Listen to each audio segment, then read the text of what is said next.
Hey mama, are you exclusively breastfeeding and noticing baby isn't quite satisfied after a nursing session?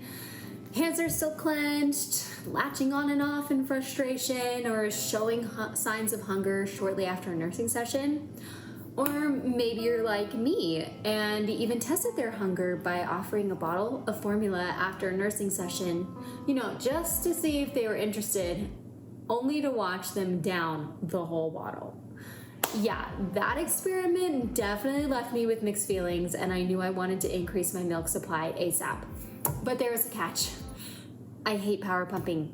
I've tried it, and it is so hard to find an hour to power pump, especially trying to find an hour in the middle of my nursing schedule and find an hour where I'm not chasing around my older kids. And honestly, power pumping is just draining. So I came up with a 3-day system, and it worked like a charm. I even had to bust open a new pack of nursing pads, if you know what I mean. So if it's not power pumping, then what is it? It does involve pumping, but hear me out. I figured out some tricks to make it more manageable. I dedicated 3 days where I pumped for 10 minutes immediately following each nursing session. I know you're thinking that's a lot of pumping, but before you decide it's not for you, hear me out. It is doable, and even with older children.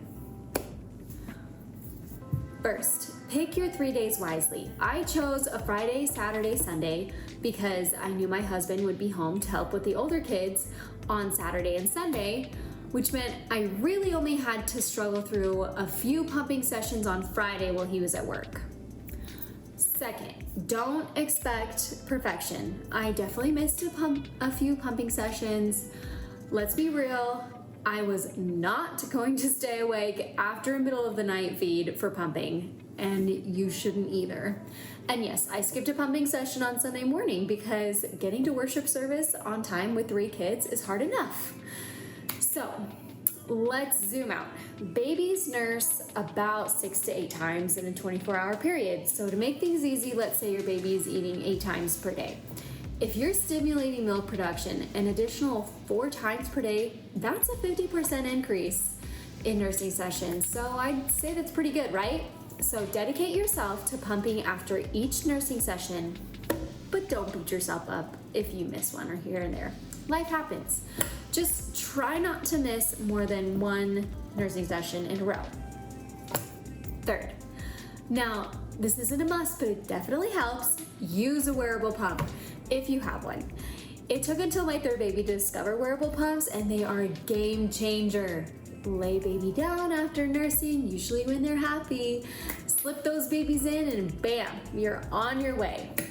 Yes, they may not be as efficient as traditional pumps, but in this case, we aren't pumping for output, we're pumping to stimulate milk production.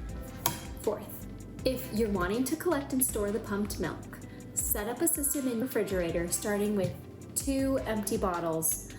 Here's how it works. After your first pumping session, pour the milk into one of the bottles and put your pump parts in the fridge. Next pumping session, pour the fresh milk into bottle number 2 and throw your pump parts back into the fridge. Here's a tip. Keeping pump parts in the fridge is a little hack so you don't have to clean it every time you use it.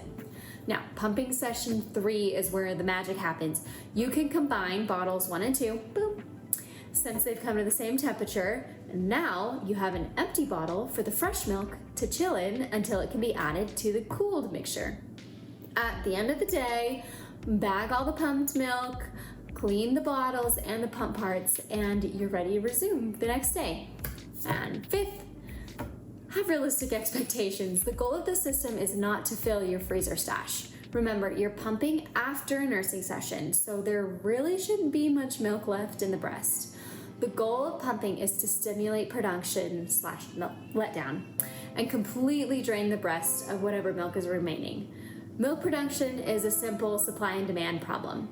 As the demand increases, so will the production or the supply. In this case, we're artificially increasing demand by adding in pumping sessions and as a result, increasing supply.